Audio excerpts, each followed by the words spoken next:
지난 시간에 이어서 고린도전서 9번째 강의를 하도록 하겠습니다. 고린도전서 3장이죠. 3장. 지난 시간에 3장 9절까지 한 것 같습니다.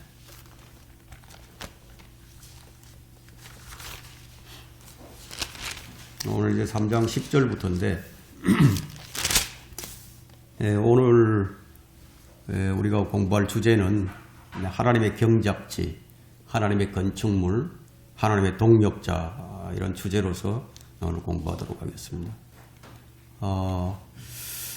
지난주에 우리가 9절까지 했는데 8절에서 각 사람은 자기의 수고에 따라서 상을 받을 것이라고 했습니다. 우리가 좀 유념해야 할 부분은 상을 받게 하는 것이 열매가 아니라 수고라는 점을 우리가 지난 시간에 배웠습니다. 왜 열매가 아니고 수고인가에 대해서는 충분히 지난 시간에 설명을 했기 때문에 더 이상의 부연 설명을 하지 않겠습니다. 다시 한번 말하자면 열매는 우리가 맺는 것이 아니라 주님께서 맺으시는 것이기 때문에 우리는 이 열매에 대한 상을 받는 것이 아니라 이 수고에 대한 상을 받는 것입니다. 우리가 이제 하늘에서 받게 될 이 상은 어떤 상이 있는가 하면 베드로전서 1장에는 썩지 않고 더럽지 않고 쇠잔하지 않는 이 상이 있다고 했습니다. 그것이 하늘의 유업인데 하늘의 유업은 주님을 믿는 자들에게 그냥 주어지는 거예요. 그냥 값없이 주어지는 거예요. 이건 보상이 아니라 이건 이제 선물이에요. 그래서 하늘의 유업이 뭐냐 이렇게 말한다면 하늘의 처소를 얘기하는 거죠. 요한복음 14장에서 예수님께서 말씀하시기를 내가 처소를 마련하러 가노라. 내가 가서 너희를 위하여 처소를 마련하면 다시 와서 너희를 내게로 영접하여 내가 있는 그곳에 너희도 있게 하리라. 이런 말씀을 주셨죠.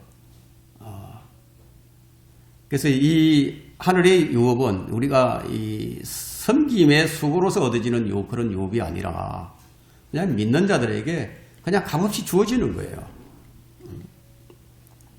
그러나 오늘 이 본문에서 말하고 있는 이 상은 구원받은 성도들이 주님을 어떻게 섬겼느냐, 우리 하나님을 어떻게 섬겼느냐에 따라서 이제 받게 되는 이제 보상을 말하고 있습니다. 이것은 이제 면류관과 또 천년왕국의 유업과 관련이 있는 이 보상으로 주어지는 것인데 이 점을 잘 구분해야 합니다. 그 성경을 자세히 이제 구분해서 올바로 나누지 않게 되면 이 점을 알지 못합니다. 아마 이 영상으로 이 강의를 듣게 될 분들 가운데는 아마 이런 말씀을 처음 듣는 분들도 있을 것입니다. 자, 이제 한 10절을 보겠습니다. 10절.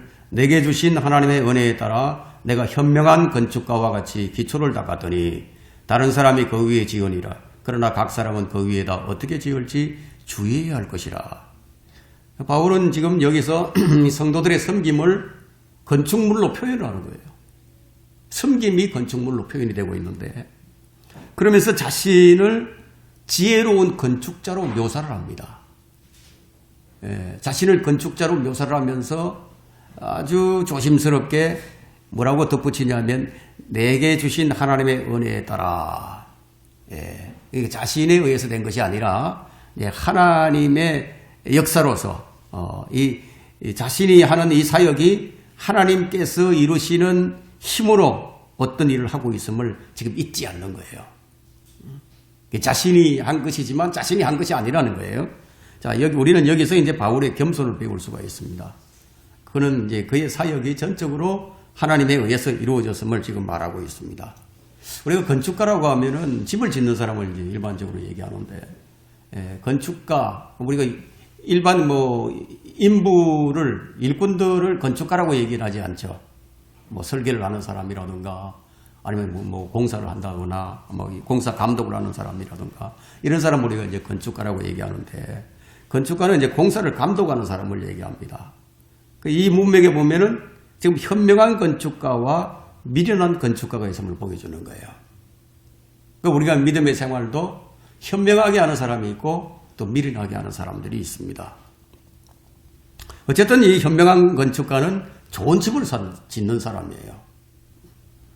바울은 자신을 가리켜서 내가 현명한 건축가와 같이 기초를 닦았다고 했는데, 그가 이제 주로 한 공사가 뭐였냐면은 기초를 닦는 공사를 했어요. 집을 지으려면 이제 기초가 제일 중요해요. 파운데이션을 어떻게 놓느냐, 그게 이제 가장 중요하죠. 그러면 기초공사를 놓고서 그것으로 끝나는 것인가 하면 또 그것도 아니에요. 바울은 기초공사를 놓고 난 다음에 계속해서 그 일을 감독했던 것을 볼 수가 있는데, 그가 자신이 세운 교회에 편지를 보내는 것으로 볼 때 계속해서 감독을 하고 있다는 것을 알 수가 있는 거죠. 바울이 바로 고린도 교회의 기초를 닦은 아주 현명한 건축가였습니다. 이 에베소 교회, 고린도 교회, 데살로니가 교회, 이런 교회들이 쫙 나오잖아요, 성경에. 이런 교회들이 누가 기초를 닦았느냐 하면 바울이 닦았죠. 그래서 바울이 이제 그 7교회에다 편지를 보내잖아요. 자기가 세운 그 교회에 편지를 보내는 거예요. 근데 지금 바울이 여기서 얘기하고자 하는 것은 모든 건축가가 어떻게 그 위에다 어떻게 지을지 그것에 대해서 주의하라고 얘기합니다. 자기가 닦아놓은 그 기초 위에 그 위에다가 어떻게 세울지를 주의하라 이거예요. 이것은 달리 말하자면 개인에게 각 개개인에게 책임을 묻겠다는 그런 뜻이 함유가 되어 있죠. 만일 잘못 짓게 되면은 그에 따른 손실은 물론이거니와 왜 그따위로 지었느냐, 그것에 대해서 하나님께 주님 앞에 우리가 설명해야 될 그날이 오니까 그래서 지금 주의하라고 하는 거예요. 불법의 신비가 지금은 활동을 하고 있죠. 불법의 신비는 미스터리잖아요. 신비라는 것은. 그래서 미스터리는 참 이해하기 어려운 일이거든요.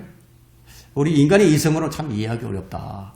그럼 불법의 신비가 지금 이 세상에 활동을 하고 교회 안에서 활동을 하는데, 그럼 교회 안에서 일어나는 일들을 볼 때 우리가 참 이상하다, 이해가 안 된다, 이런 일들이 일어나는 거예요. 불법의 신비가 일어나고 있는 거죠. 불법의 신비에 가담하고 불법의 신비에 동조를 했다. 그러면 그 사람이 짓는 집은 뭔 집이겠어요? 현명한 건축가가 아니죠. 그건 미련한 건축가란 말이에요. 지금 그런 의미가 여기 지금 포함되어 있는 겁니다. 자, 집을 짓는데 그것을 어떻게 지금 표현을 하고 있느냐 하면, 에베소서 5장 15절에서 우리가 그걸 발견할 수가 있습니다. 집을 짓는 것을 바울이 표현을 합니다. 지금 표현을 하는데, 갈라디아서 5장 한 15절 한번 펼쳐보세요. 그것이 무엇인가? 집을 짓는 게 뭔가? 이제 15절에 보면 5장 15절에 그러므로 너희가 얼마나 정확히 행하고 있는지. 그러니까 정확히 행하라는 거예요. 정확히 행하고 있는지 주의하라. 미련한 사람같이 행하지 말고 현명한 사람같이 행하여. 뭔가 행하는 거죠. 일을 한다는 얘기예요.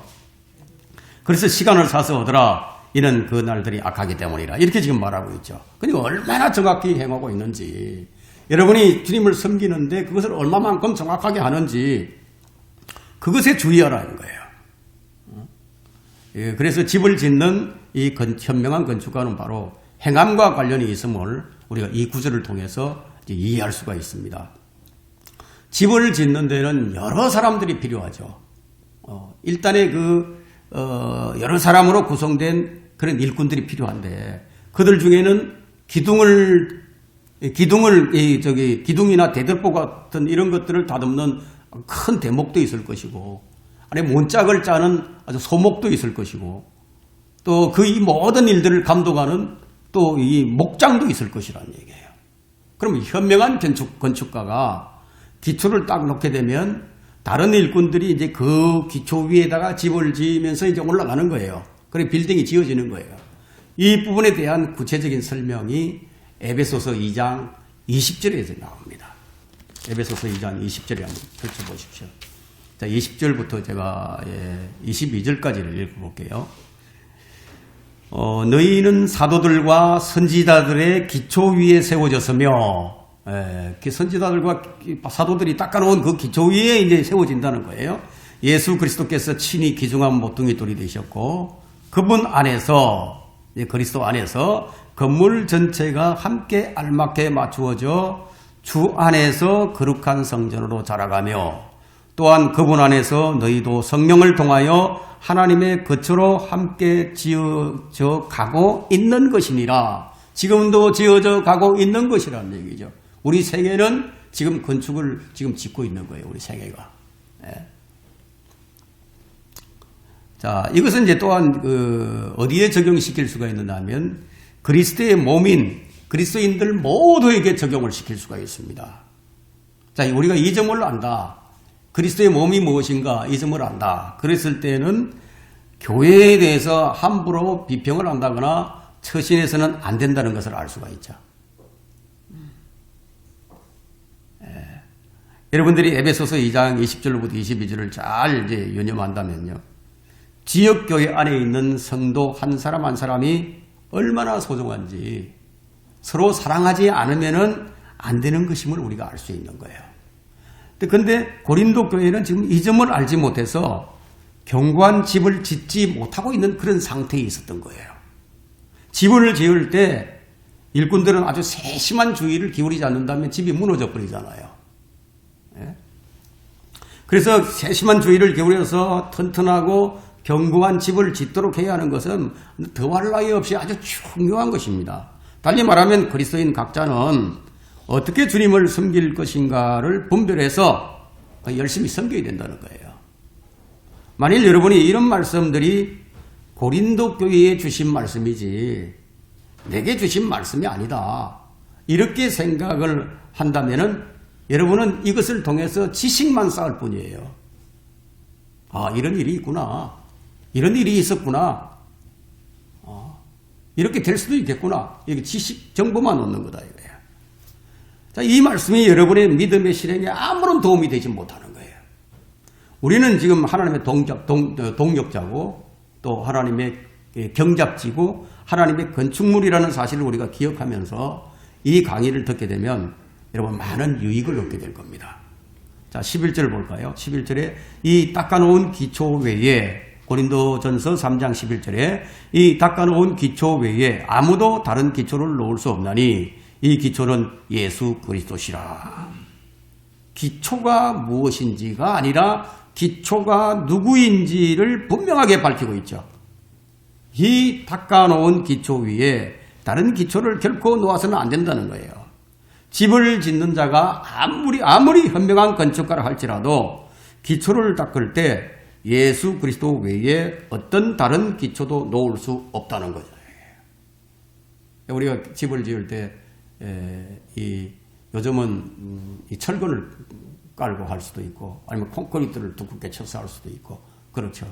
다양한 기초를 놓는 다양한 방식이 있습니다. 그러나 우리가 집을 지을 때는 반드시 딱 하나 예수 그리스도 그분이 기초가 되어야 된다는 거예요. 그 사도행전 4장 11절과 12절에서 사도 베드로는 그 이유를 아주 명쾌하게 설명을 해줍니다. 어떻게 설명하냐면 이분은 너희 건축자들이 쓸데없다고. 그러니까 여기서 건축자들은 누구냐면 유대인들이었거든요. 그 유대인들이 너희들이 쓸데없다고 제쳐놓은 돌이었지만 모퉁이의 머릿돌이 되셨느니라. 그러므로 다른 이에게는 구원이 없나니 이는 하늘 아래서 우리가 구원을 받을 수 있는 다른 이름을 인간에게 주신 적이 없습니다. 이것은 하나의 정해놓은 법칙이에요. 법칙이단 말이에요. 하나님께서 정해놓은 법칙이에요. 변할 수 없는 법칙이라는 겁니다. 그 어느 건축가라도 기초를 놓을 수는 있지만 그 기초는 반드시 예수 그리스도 바로 그분이어야 한다는 거예요. 우리의 섬김의 시작은 무엇입니까? 예수 그리스도예요. 그래서 모든 사역은 예수 그리스도 그분으로부터 시작이 됩니다. 세상이 예수 그리스도를 통하여 지어졌고 지금도 이 세상은 예수 그리스도로 말미암아 존속하고 있고요. 앞으로도 그러할 것이라고 성경이 지금 말을 하고 있습니다. 이것이 정해진 법칙이라는 거예요. 자, 지금 우리는 이 법칙을 지금 배우고 있습니다. 앞서 말한 대로 규칙대로 행하지 않으면 상을 얻을 수가 없다는 거예요. 정확히 행해야 되거든요. 룰이 있으니까 그 룰에 따라서 하라는 거죠. 왜냐하면 그렇게 하지 않으면 그 사람은 구원을 받았을지는 모르지만 그 사람은 미련한 사람이 됐네. 미련한 사람. 미련한 건축가가 되는 거예요. 근데 이제 교회라고 불리는 곳에 그 교회라고 불리는 곳 가운데 예수 그리스도가 기초가 아닌 다른 것을 놓은 교회들도 있다는 겁니다. 예. 다른 기초를 놓지 말라고 했는데 예수 그리스도가 기초가 아니라 다른 무엇이 기초가 되어 있다는 거예요. 그 교회가 바로 로마 가톨릭이에요. 로마 가톨릭은 그 기초가 뭐냐면 베드로예요. 베드로가 기초예요. 그렇다면 오늘날 많은 교단과 교파들이 로마 가톨릭과 손을 잡고 함께 간다 이거예요. 함께 간다. 그러면 그들은 예수 그리스도가 기초가 아닌 다른 기초 위에 집을 짓는 자들이 되어버리는 것이죠. 로마 가톨릭은 예수 그리스도 대신에 바울이나 또 사도 바울 같은 그런 선지자, 그 사도들의 기초 위에 세운 교회임을 스스로 자인하는 거예요. 자신들은 베드로가 첫째 교황이고 교황 1세 베드로가 교황이죠. 그 베드로 반석 위에 페트로 위에 세워졌다고 그렇게 이제 자인을 하죠. 하지만 예수님은 이 세상의 모든 것의 기초예요. 모든 것의 기초예요. 그래서 예수 그리스도가 기초가 되어 있지 아니한 가정은 온전한 가정이 될 수가 없고요. 또 예수 그리스도의 기초 위에 서 있지 않는 민족이나 그 어떤 국가도 온전한 나라가 될 수가 없다는 거예요. 하나님께서 모든 일의 기초가 오직 예수 그리스도만으로 놓일 수 있도록 딱 정해놓으신 거예요. 거기서 벗어나면 안 되는 거죠. 이것은 과거에도 미래에도 결코 변경될 수 없도록 하나님께서 확정해 놓으신 사항입니다. 불변의 법칙.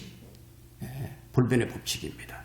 성경은 이제 여러 곳에서 이것에 관하여 말하고 있는데 우리가 한 구절만 찾아본다면 이사야 28장 16절 한번 펼쳐보세요.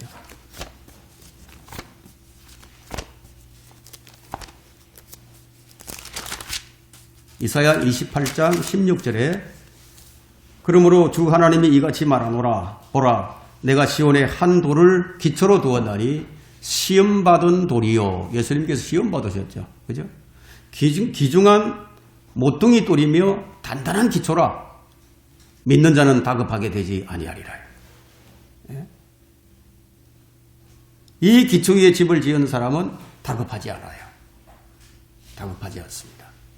예수님은 지금 만물을 발판으로 삼고 계시고 만물의 머리가 되어 계신다고 에베소서 1장 22절에 말씀하고 계시는데 그 말씀은 무슨 말씀이냐면요. 주님은 캡스톤이라는 거예요. 캡스톤.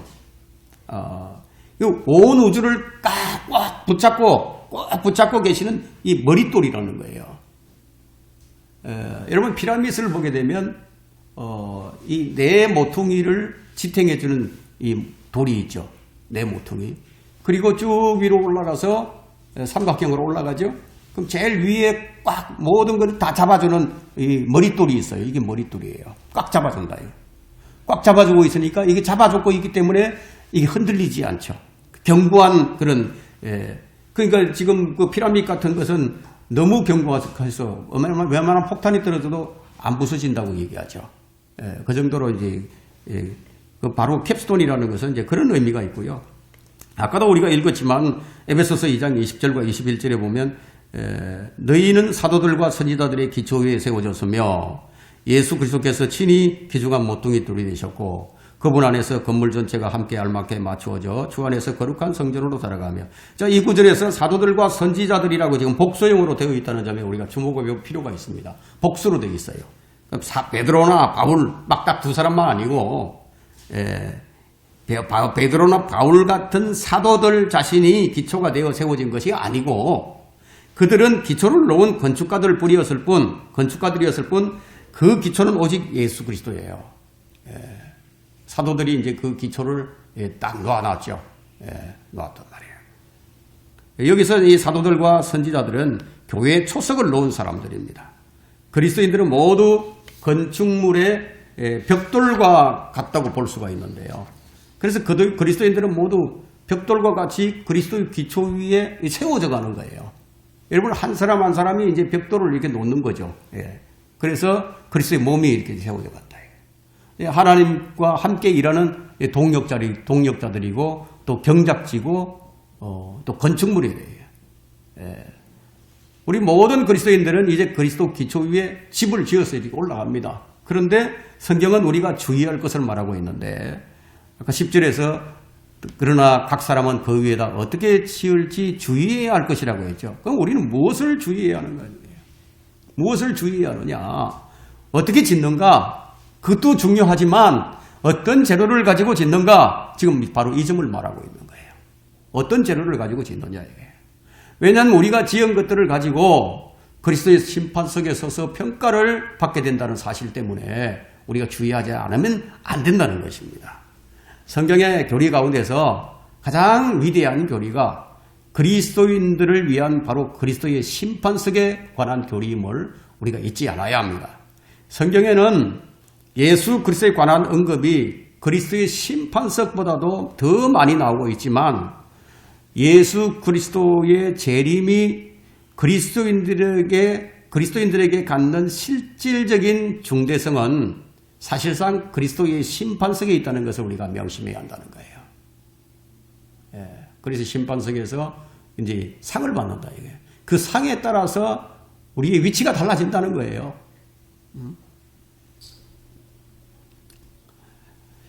우리가 통치권을 받을 수 있느냐 없느냐 이것도 그리스도의 심판석에서 결정이 된다는 거예요. 그 예수 그리스도께서 공중 재림하실 때 모든 그리스도인들이 이제 하늘로 이제 끌려 올라갑니다. 그러면 이 지상에는 이제 이 그리스도인들이 한 사람도 남아있지 않게 된단 말이에요. 그래서 이 그리스도인의 휴거, 그 이후에 이 땅에서 일어나게 될 그 대환란에서 일어나는 그 어떤 일도 그리스도인들과는 사실 아무런 상관이 없는 일이에요. 그리스도인들은 휴거된 이후에 그리스도인들에게 직접적으로 관계 있는 사건이 뭐냐면 바로 먼저 하늘에서 그리스도의 심판석 앞에 서서 우리 자신에 대해서 그분께 직접 설명을 해야 한다는 사실이에요. 너 뭐하고 왔니? 뭐다 왔니? 그럼 설명을 해야 된다는 얘기예요. 내가 무슨 일을 했습니다. 집을 어떻게 지었느냐? 저는 이렇게 그럼 건축 재료는 뭘 가지고 지었느냐? 이렇게 이제 물어볼 때 뭐라고 대답을 할 것인가? 이거 다 설명해야 된다는 거예요. 너는 왜 네 형제를 업신여겼느냐? 너는 왜 너는 네 형제를 판단했느냐? 이렇게 물으실 때 답변해야 된다는 얘기예요. 참 두려운 일이죠. 참 두려운 일입니다. 그래서 그리스도인들이 항상 마음속에 새겨두고 있어야 할 중대한 사실이 뭐냐? 그리스도의 심판석이라는 거예요. 그래서 그리스도인들은 밤이나 낮이나 잠잘 때나 일할 때나 무슨 일을 할 때라도 나는 언제나 어떤 생각을 가져야 되냐면 나는 그리스도의 심판석에 서게 될 것이다. 나는 그리스도의 심판석에 서서 그분 앞에 내 자신을 설명해야 한다는 사실을 한순간도 잊지 않아야 된다는 거예요. 일상적인 삶 가운데서 항상 머릿속에 담고 있으면서 항상 입으로 되뇌어야 하는 것이 그 중에 한 가지가 있다면 바로 그리스도의 심판석이라는 거예요. 여러분이 그리스도의 심판석을 10번을 딱 생각을 한다면요. 여러분이 그리스도의 심판석에 서서 당하게 될 부끄러움을 10가지가 줄어드는 겁니다. 20번 심사숙고를 하면 20가지를 모면할 수가 있다는 거예요. 그리스도인들이야말로 먼 곳을 내다보고 있어야 합니다. 어떤 사람들은 바로 코앞에 있는 일들만 생각하고 있지만 그리스도인들은 먼 곳에 시선을 두고 살아가지 않으면 안 됩니다. 그래서 그리스도인의 삶이란 그리스도의 심판석을 바라보고 사는 것이라고도 할 수가 있습니다. 고린도후서 5장 9절과 10절은 이렇게 말씀하고 있죠. 이 때문에 그리스도의 심판석 앞에 서야 되기 때문에 그래서 우리가 애쓰는 것은 거하든지 떠나 있든지 그분을 기쁘시게 해드리기를 바라는 것이라. 이는 우리 모두가 반드시 그리스도의 심판석 앞에 나아가 선이든지 악이든지 각자 자기가 행한 것에 따라 자기 몸으로 행한 것을 받을 것이기 때문이라고 했어요. 자기 몸으로. 그래서 미련한 사람처럼 행하지 말라고 하는 거예요. 자기 몸으로 행하는데 집을 어떻게 지을 것이냐? 어떤 재료를 쓸 것이냐? 주의하라는 거예요. 이것을 생각하는 사람이라면 다른 사람에 대해서 이러쿵 저러쿵 뭐 판단할 그런 짬이 없을 거예요. 다른 사람을 판단하는 사람들은 둘 중에 한 가지겠죠. 다른 사람을 판단하는 사람은 그 사람이 정말로 완벽한 사람이거나 아니면 자기 레인에서 벗어나서 다른 사람이 경주하고 있는 그 레인에 뛰어들어서 참견하는 사람일 것이다. 이거예요. 둘 중에 하나죠. 그리스도의 심판석을 생각하는 사람들은 자나깨나 자기 자신을 돌아보기에도 시간이 모자랄 형편인데 그래서 성경은 이렇게 말씀을 합니다. 로마서 14장 10절과 11절에 그런데 너는 어찌하여 내 형제를 판단하느냐? 어찌하여 내 형제를 없인 여기느냐? 우리 모두가 그리스도의 심판석 앞에 서리라. 이는 기록된 바 주가 말하노라. 내가 살아있으니 모든 무릎이 내게 꿇을 것이요 모든 혀가 하나님께 자백하리라 하였습니다. 이런 말씀이 주어져 있는데도 다른 형제들을 판단하고 정죄하는 일을 하는 형제들이 참 많이 있는 것이 사실이에요. 왜 그렇게 하는지 아세요? 왜 남을 참견하고 왜 남의 일에 끼어들고 그러죠? 그건 뭐 자기가 믿고 싶은 대로 믿기 때문에 그렇죠. 자기가 믿고 싶은 대로 믿는 거예요. 이런 말씀에 아랑곳하지 않는 아주 거만한 믿음이라고 할 수 있죠. 자기 느낌, 자기 확신을 이 성경 말씀보다 더 위에 둔 자들이기 때문에 물론 이 점을 몰라서 그러는 자들도 있어요. 하지만 이런 것들을 다 알고서 이렇게 하는 자들이 있기 때문에 이런 말씀을 드리는 거예요. 자, 이런 자들은 성경이 이렇게 말하고 있지 아니하느냐 하고 이렇게 제시를 해도 들으려고 하지 않는 특징들이 있습니다.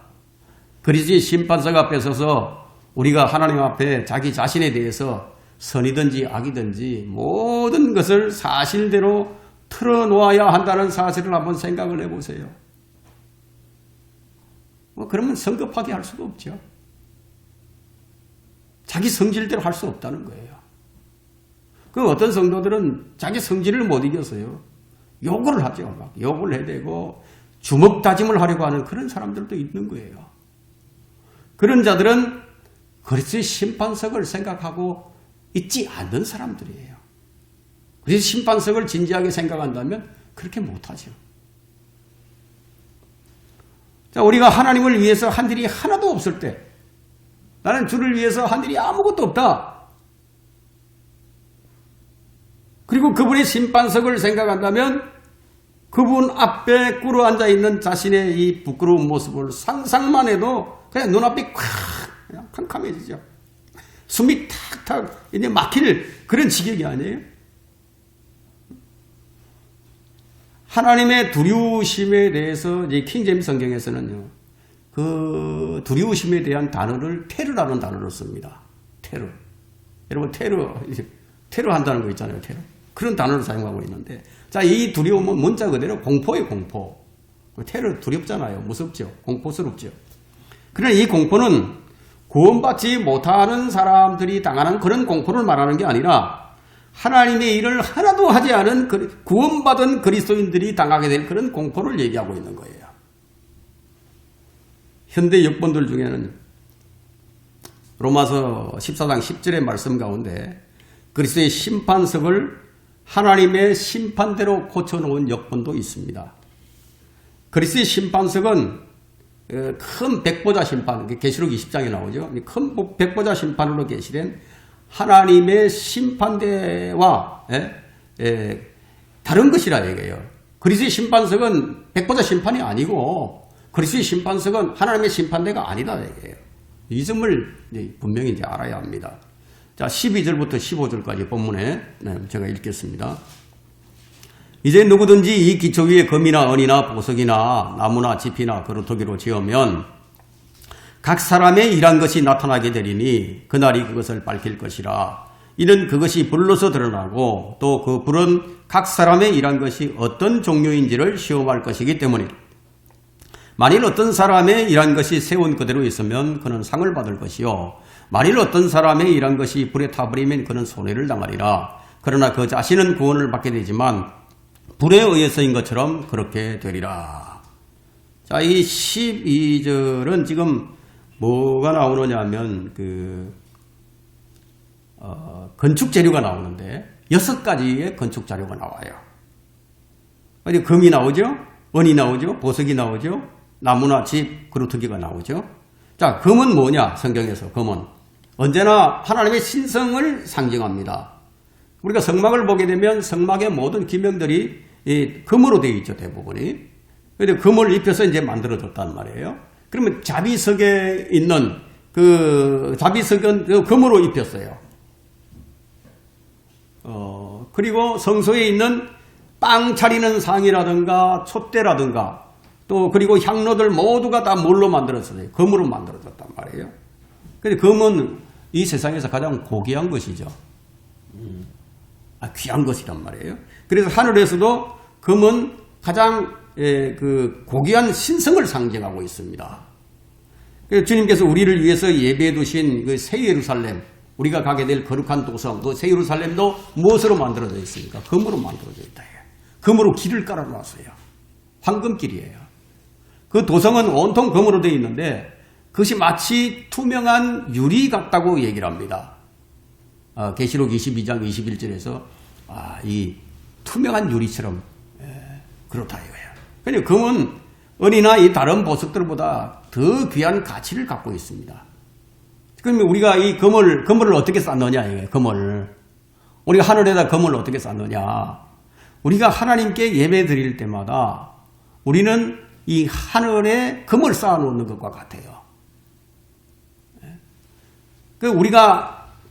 우리 가족이나 사업이나 다른 어떤 것보다도 하나님을 최우선으로 섬기고 그분께 최고의 영광을 돌릴 때마다 우리는 하늘에다가 차곡차곡 금을 쌓고 있는 거예요. 자, 그러면 이 점을 우리가 안다면은 우리가 드리는 이 예배가 얼마나 소중한지를 생각하지 않을 수가 없죠. 그런데 주님께서 이런 말씀을 하죠. 바울도 이런 얘기를 했죠. 규칙대로 하지 아니하면 상이 없다. 그러면 예배도 규칙대로 하지 않으면 상이 없다는 거예요. 금을 쌓는 게 아니라는 얘기죠. 그러면 어떻게 예배를 드리느냐? 어떤 예배를 드리느냐? 하나님께서 기뻐하시는 예배를 드려야 되고 그분이 받으시는 예배를 드려야 된다는 거예요. 그 룰이 이 성경에 기록이 되어 있죠. 그 룰에 따라서 우리가 예배를 드려야 된다는 거예요. 그 경건의 모양은 있는데 모든 걸 다 갖추고 있고 예배의 형식을 갖추어서 다 드리고 있지만 그 가운데 성령의 임재가 없다. 그러면은 그거는 온전한 예배가 아니네요. 하나님께서 안 받으시는 예배다는 거예요. 히브리서 9장 14절에는 예수 그리스도께서 자신의 몸을 하나님께 드릴 때 무엇을 통해서 드렸냐면 성령을 통해서 드렸다는 얘기예요. 그럼 지금 우리가 드리는 이 예배도 무엇을 통해서 드려야 되느냐 하면 성령을 통해서 드려져야 된다는 얘기예요. 그래야만이 하나님께서 기뻐 받으시는 그런 예배가 된다는 겁니다. 그렇게 안 하면은 금을 쌓는 게 아니라는 거예요. 주님께서 또 이런 말씀을 하셨죠. 너희 자신을 위하여 땅에다 보물을 쌓아두지 말라. 오히려 너희 자신을 위하여 하늘에다 보물을 쌓아두라. 너희 보물이 있는 곳에 너희 마음도 있느니라고 마태복음 6장 19절부터 21절에 이제 말씀을 했죠. 그러면 이제 은은 어떤 것인가? 금은 이제 그 정도 하고 은은 어떤 것인가 하면 은은 우리가 성경에서 찾아보면 구속의 값을 치를 때 사용되곤 했습니다. 그게 구속을 상징한다는 거죠. 민수기 3장 47절에서 49절에 보게 되면 너는 명단대로 한 명에 다섯 세켈씩 받되 성소의 세켈에 따라 받을지니라. 한 세켈은 20계란이라. 너는 나머지 사람들을 구속할 돈을 사람들을 구속한다는 거죠. 구속할 돈을 아론과 그의 아들들에게 줄 것이니라 하시더라. 레위인들로 구속한 사람들 초과한 수의 속전을 모세가 취하였으니, 그러니까 이 사람의 속전, 사람의 이 구속을 구약 시대에는 율법 아래에서는 이 은을 가지고 대신했다는 것을 볼 수가 있습니다. 유다 이스카리옷이 예수님을 팔아갈 때 은 30개로 팔았죠. 예, 은 30개로 팔렸어요. 요셉이 팔려갈 때 은 20개로 팔렸어요. 그 미성년자였기 때문에. 예. 예, 성년이 되면은 은 30이에요. 사람의 그 값이 은 30이다 이거예요. 그래서 레위기 27장 3절과 4절에는 너의 정한값은 20세부터 60세까지 남자면 너희 정한값은 30세켈이 될지니라. 그래서 유다 이스카리ot이 예수님을 은 30에 팔았던 겁니다. 그래서 이처럼 은은 사람의 값을 지불할 때 사용되었다는 것을 우리가 볼 수가 있습니다. 여러분 출애굽기 30장 한번 보세요. 출애굽기 30장 13절로부터 15절을 제가 읽겠습니다. 계수받은 사람들, 숫자로 세워졌다는 얘기예요. 계수받은 자들 중에 드는 모든 자가 바칠 것은 이것이니 성소의 세켈대로 반 세켈이라. 한 세켈은 20계라니라. 반 세켈은 주께 봉헌되어야 할지니라. 계수받은 자들 중에 드는 모든 자는 20세 이상이 되어야 하리니 그들은 주께 봉헌할지니라. 그들이 너의 혼들을 속죄하기 위하여 주께 봉헌할 때는 부자라고 반 세켈보다 더 내지 말고 가난한 자라고 덜 내지도 말지니라. 자, 우리가 이것을 이제 볼 때 은이 어디에 사용되었는지 알 수가 있죠. 은은 사람을 속전할 때 사용됐다는 거, 여러분들 이것을 이제 꼭 기억하시길 바라고요. 그러나 이제 신약에 와서는 이제 구속의 법칙이 이제 바뀌어버렸습니다. 계속해서 어떤 물질을 가지고 하는 것이 아니라 신약에 와서는 구속의 법칙이 바뀌어버렸는데 베드로전서 1장 18절과 19절을 보게 되면 이는 너희가 아는 바와 같이 너희 조상들로부터 전통으로 이어받은 너희의 허망한 행실에서 은이나 금 같은 썩어질 것들로 구속된 것이 아니라 흠도 없고 점도 없는 어린 양 같은 그리스도의 보배로운 피로 된 것이기 때문이라. 자, 구약 시대에는 이 은이 구속을 나타냈지만 지금은 그렇지 않다는 얘기예요. 이 신약제에 와서는 지옥에 갈 죄인들에게 예수 그리스도의 십자가를 전가하고 그들로 하여금 그리스도의 보혈, 그리스도의 피로서 지불하신 속전의 혜택을 받게 한다는 것. 그것이 바로 우리가 하늘에 은을 쌓는 것과 같은 것입니다. 오늘 이제 시간이 여기까지만 허락하네요. 여기까지 하고 다음 시간에 또 계속하도록 하겠습니다.